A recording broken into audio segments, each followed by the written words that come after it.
David? Hey, good morning, Delinda. Great to see you this morning. Yeah, nice to have you back on the show. I've always looked so forward to you coming. It's always one thing to be invited the first time, but then it really says something to be invited back. So Very obviously cool. I didn't mess up too bad last time.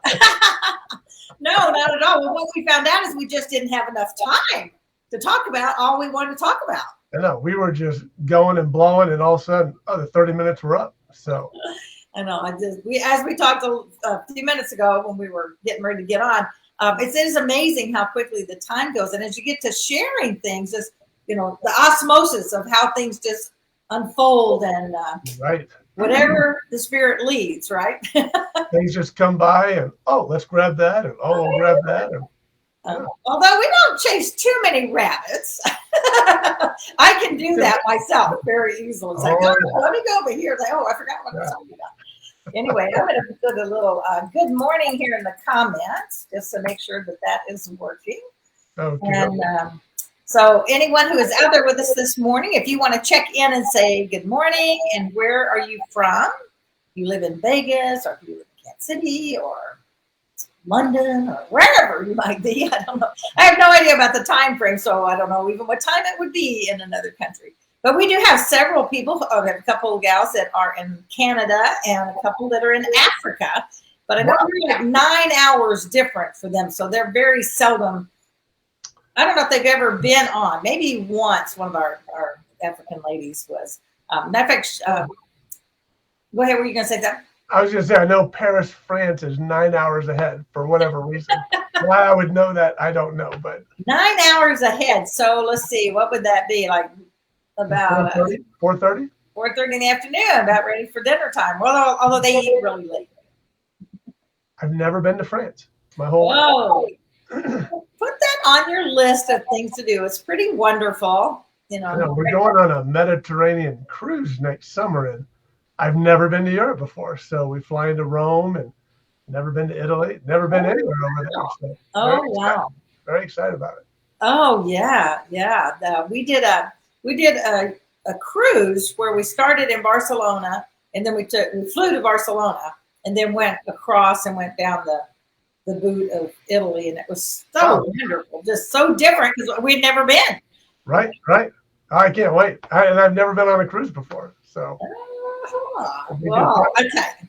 And now that the world is starting to open back up, that's one of those great things that we see happening. Been hearing more people talk about that, and as y'all know, for the last year and a half, I've been really encouraging you to, get out of your house, even if it was only to walk around your neighborhood or Right. go to the park.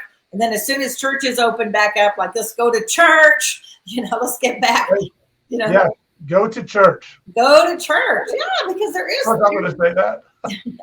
Well, there is that difference. I think, we got kind of comfortable, turn on the TV and watch a service somewhere. Although I have to say, I know this is not our topic, but let's talk about chasing rabbits, right? Is that it was nice to be able to, I've been involved in ministry so long and almost always doing stuff on Sunday mornings, so Oh, singing right. in the choir or the worship team or something. And so very seldom I've had a chance to just go and listen to other pastors, see other churches and that kind of thing. So during the whole shutdown, it was kind of cool to go and listen to various pastors speaking, across it. And Right. we did that. And it was very a cool experience. But, it always, it's time now being back in your own home church. And if you don't have a home church, go find one, where you feel God's calling you. Go Right. visit David. Right. Yeah. So yes, I got to go and be in Yes, your service with you, and that was just great. I really enjoyed being there. loved having you. Absolutely. So David, so just do a little intro of yourself, and then we'll get into our topic. But just for those who may not have been on before, tell us a little bit about you. Right. Hey, I'm David Dendy. I'm right here in Las Vegas with Delinda, and I am the pastor of the Mountain View Presbyterian Church over here in Summerlin, out here on the west side of town. I've been ordained for 33 years. I have a beautiful wife, Julie, and we have two children, Faith and Joshua, who are both 16 years old, and they are not twins, and they are both learning to drive.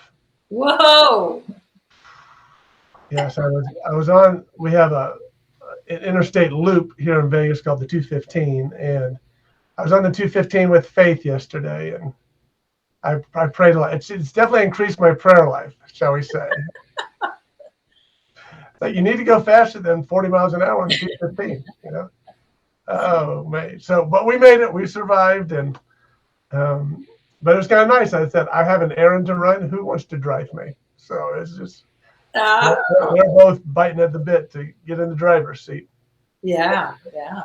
And it's just, whew, look out, brake. Oh, no, you missed the turn. You know. But Yeah, that sitting on the other side is a very weird feeling, right?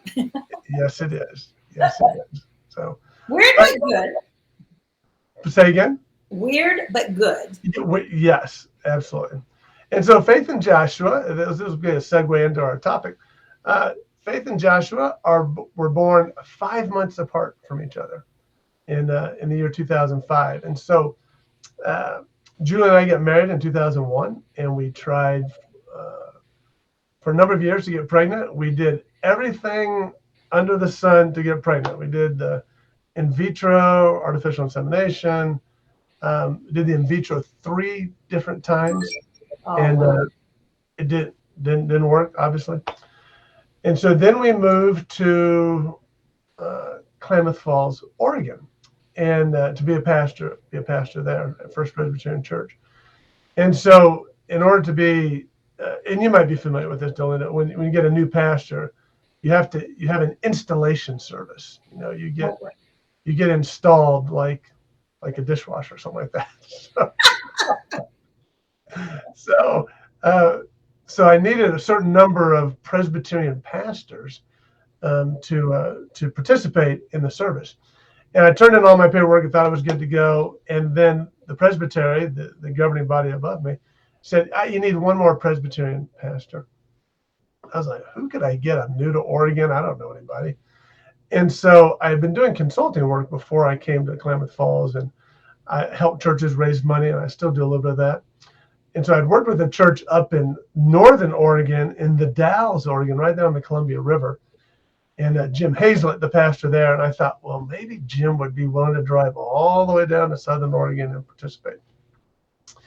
And since I'd been there just 6 months ago, helping them with a capital campaign, so I called up the church, and Joan, the administrative assistant, she answered the phone. And I knew Joan because I've been working with her. And so she's like, I said, Joan, it's David Dendy. And she's like, hey, how's it going? I'm like, oh, I'm doing great. How are you? And she said, I'm a little stressed. And I said, oh, what's going on? Well, Barbara, Brian's daughter from a previous marriage, 17 years old, is living with us. I said, oh, what's going on? Well, she's pregnant. And I said, well, what's she going to do with the baby? Well, we don't know. I said, oh, well, if she wants to give up for adoption, Julie, we'll take the baby. And she says, are you serious? And I said, let me talk to Julie.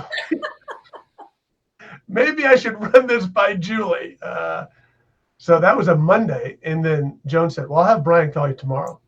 So sure enough, Brian called me on Tuesday morning. He said, Dave, you're not going to believe this. I said, tell me. And he said, well, Barbara, his daughter, was at youth group on Sunday night, just 2 nights ago. Sunday night. And this was her prayer in front of the whole youth group. Lord, I want to give this baby up for adoption, but I'm not going to go find the people. You're going to have to bring the people to me. Oh, man. And I called the next day.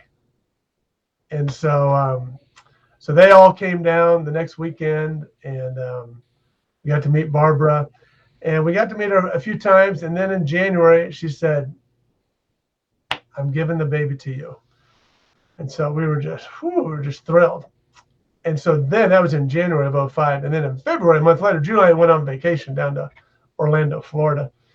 And we're checking out gliders. Remember the gliders that, you'd sit in and rock the baby, And so we were checking him out, and all of a sudden Julia looks over and she says, I don't feel so well.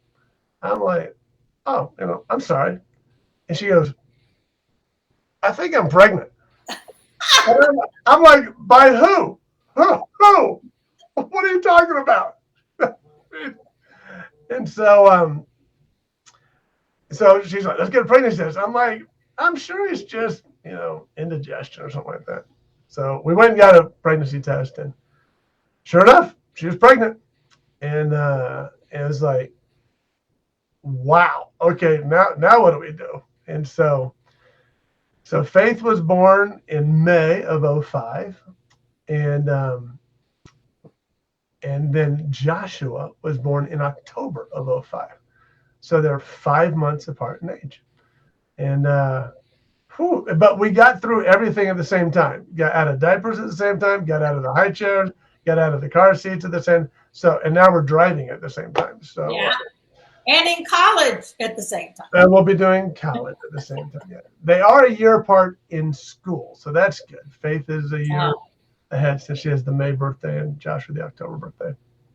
But what's fascinating about this and how all this ties into our topic of the day, nurture versus nature, is so that was in 2005. We adopted Faith, obviously.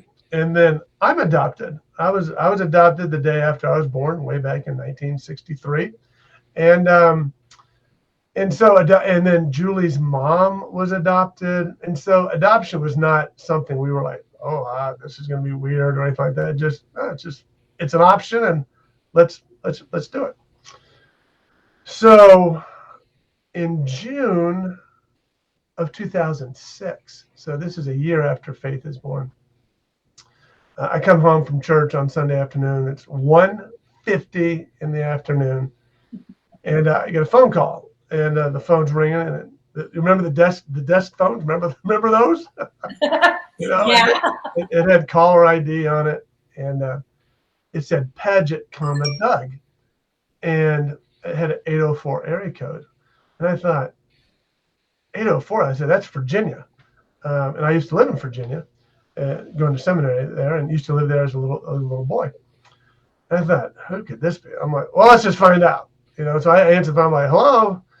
And this guy on the other end is like, well, and I won't go as long as it took for him to say, is this David Dendy?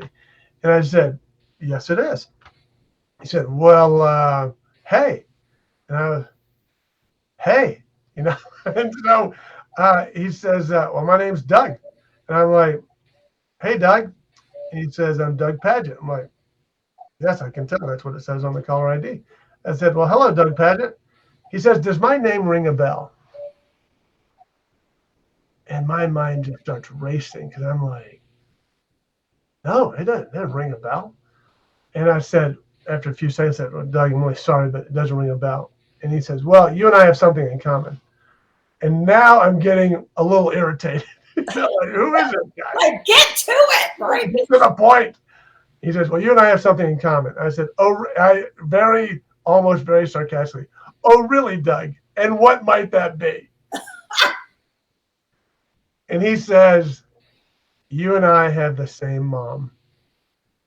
And I'm like, whoa, wait a minute, what? And so, and then I remembered a conversation my mom and I had about 8 or 9 years earlier. And I said, hey, do you know anything about my birth family?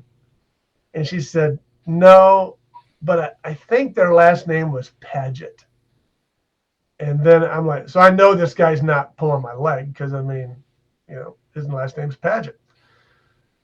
So we get to talking, and I find out I've got an older brother. He's my older brother. I have an older sister. And then I have a younger sister. And so probably too long to go into all this right now, but my birth mom, Betty Jean, and her husband, Doug Sr., got separated in 1962. She went to live with her parents down in Florida. And then she met a guy named Tommy Avery, who I haven't found out who he is yet. But and then they got together one time. And then, ta-da, here I am. And I was born in March 1963. And then she went back up, reunited with her husband, left me in Florida. I was adopted in Florida, reunited with her husband, and then 2 years later had another child. And so so this was in June that he made this phone call, June 11th.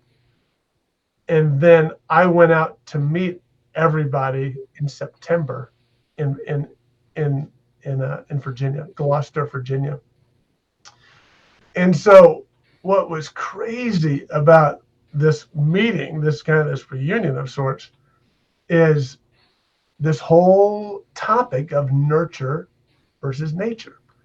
So I grew up in a family, and I have a younger sister in the family I grew up in. My mom and dad, both kind of introverts, not very touchy-feely.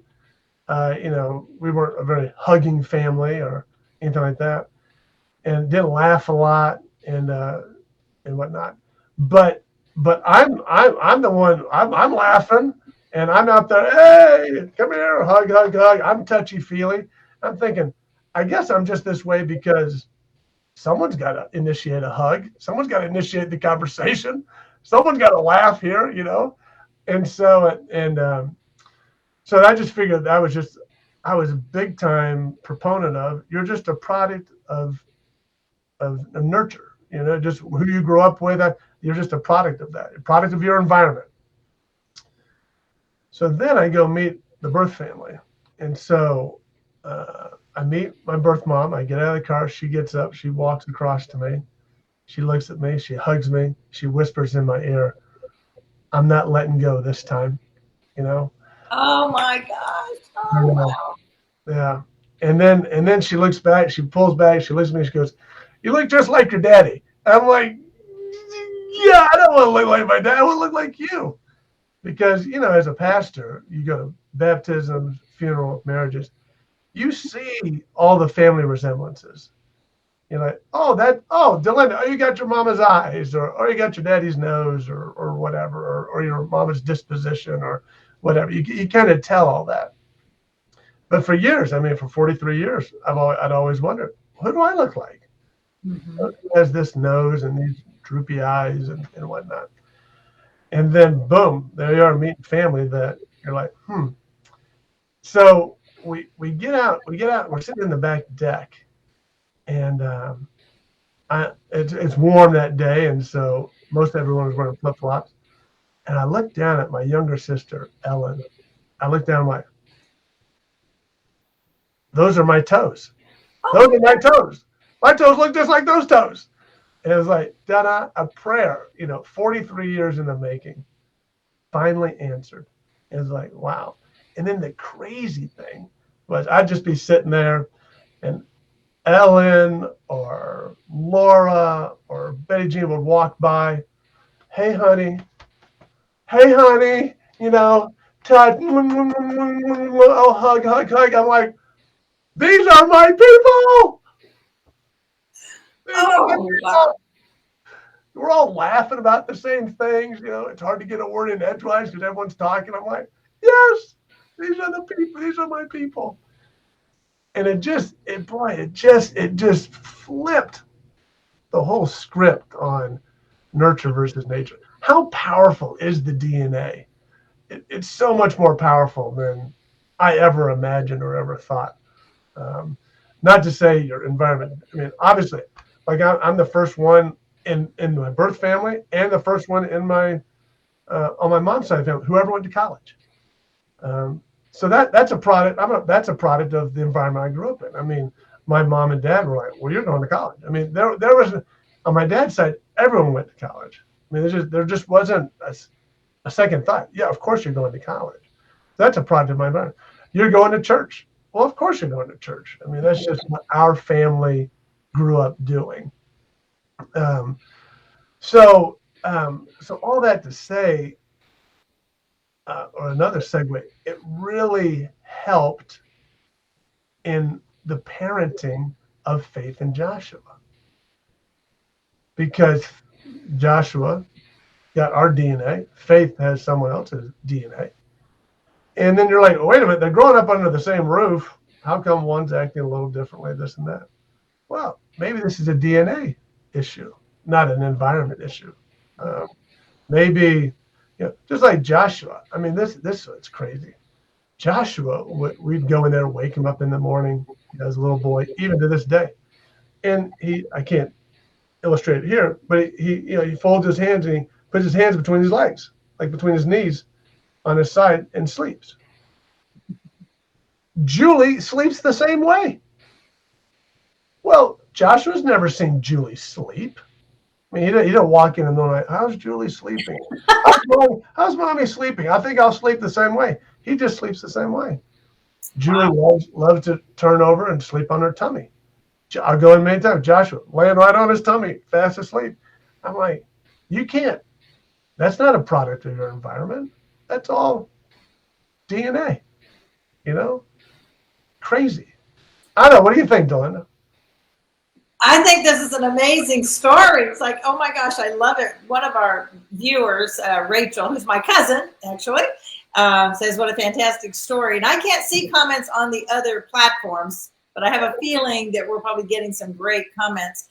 Yeah, I mean, I can see what you're talking about, because but I will say that when you have two kids, so both my kids are both Bill and I's. Actually, it's unusual these days to have the same mom and dad, So, right.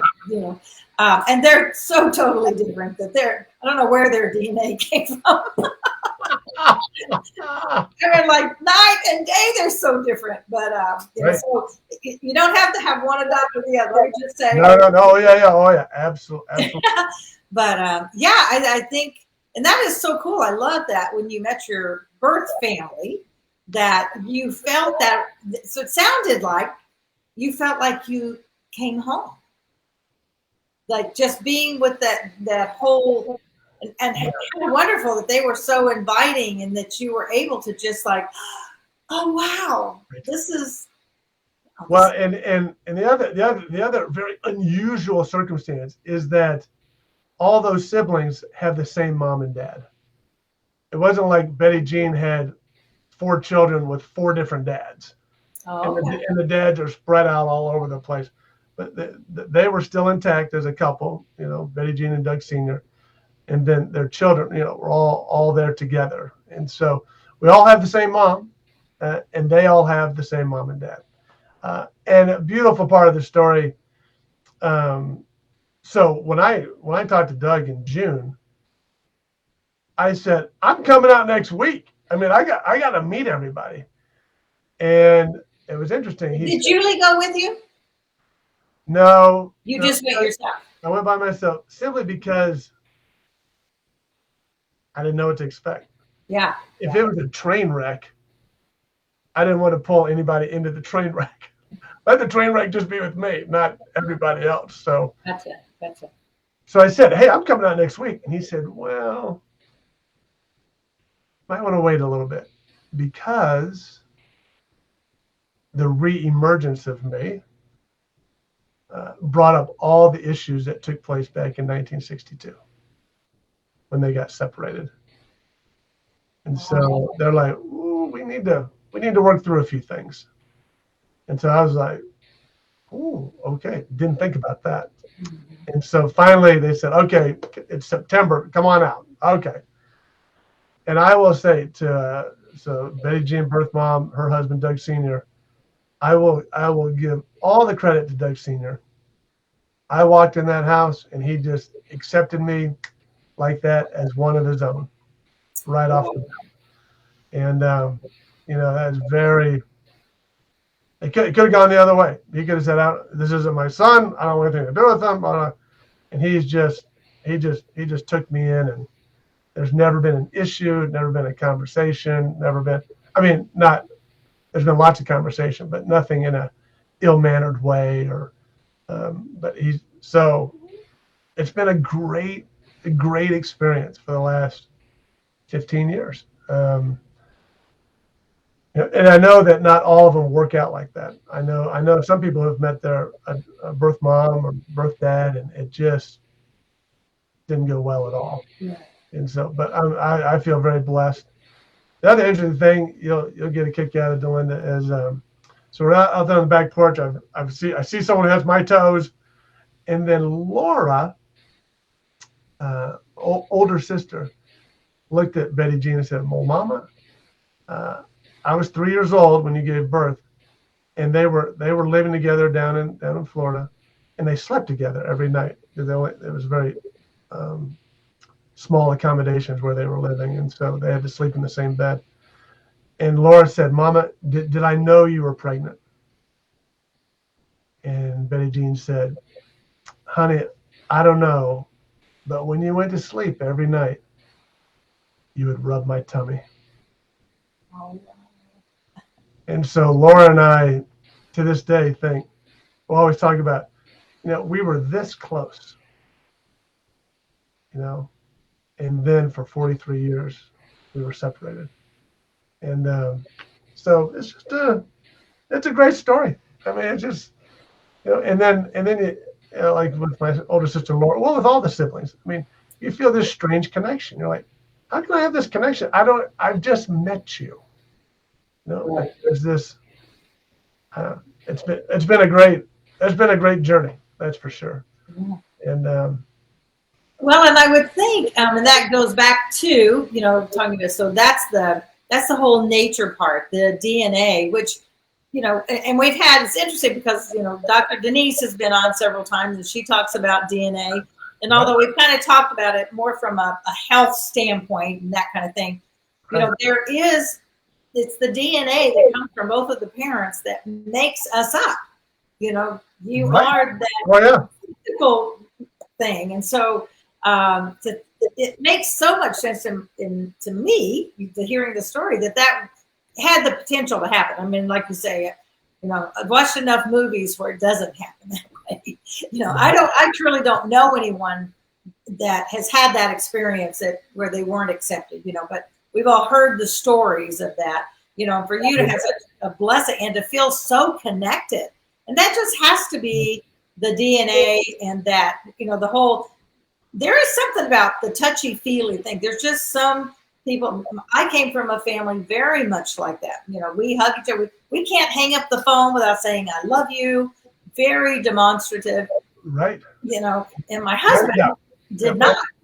His more straight. Now we've been married 3 years, so he now has accepted that we hug, and my mother hugs, and he's kind of adjusted to that. But it is so interesting, that difference, and sometimes when I walk in front of a mirror, I mean, I do a double take. It's like, oh my gosh, that's my mother. It's shocking for me to see myself like my mother. So the DNA is strong. Just like Julie's dad. I mean, Joshua will be walking and he'll be standing there watching something. I'm like, wait, he stands just like his grandfather. I mean, it's like, how can that be?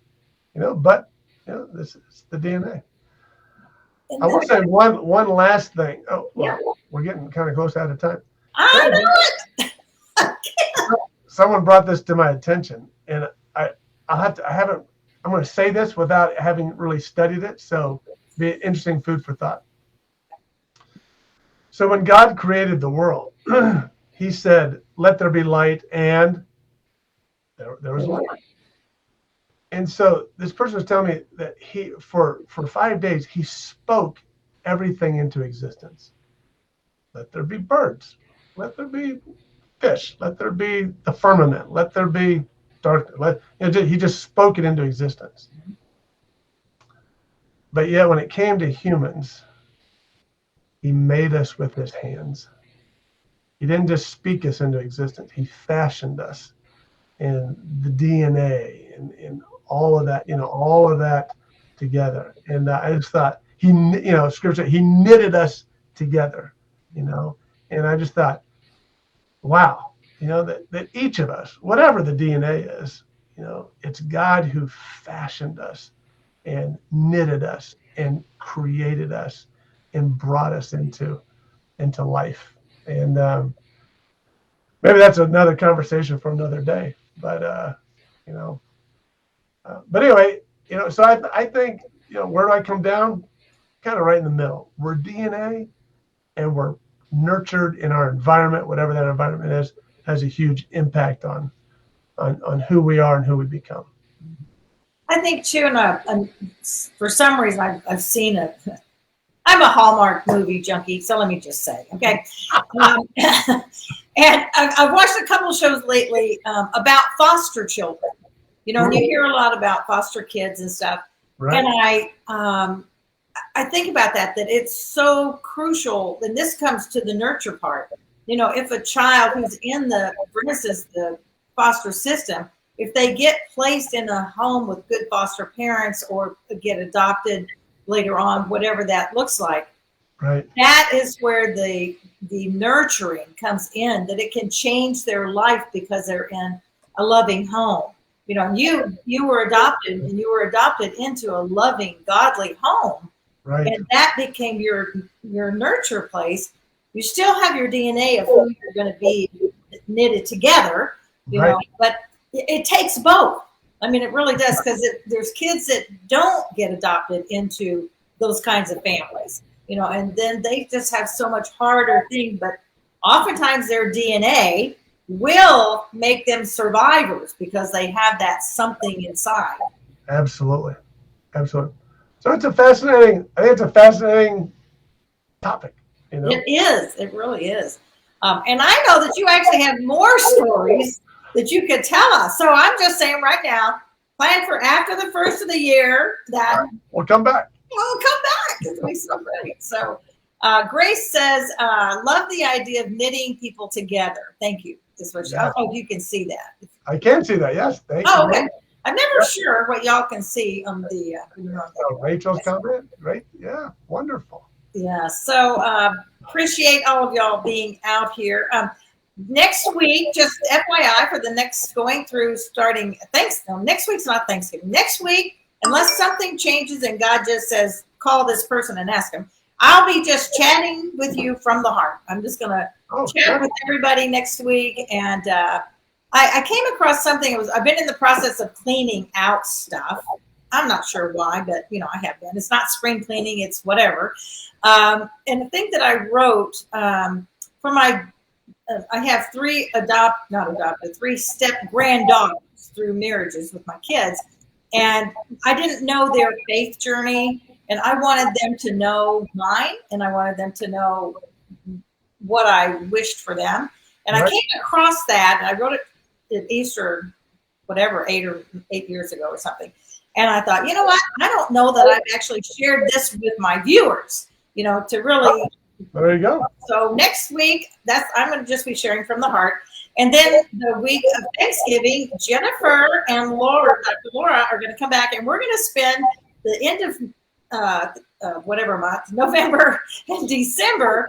And we're going to be talking all about Christmas traditions, talking about Jesus, talking about, all kinds of Christmas stuff with the three of us, with Jennifer and Dr. Laura. So just letting y'all know what's coming up ahead. So fantastic. Sounds like great things planned. Yeah, it's going to be great. And then we'll, start back in our usual inviting wonderful people such as yourself to join us again.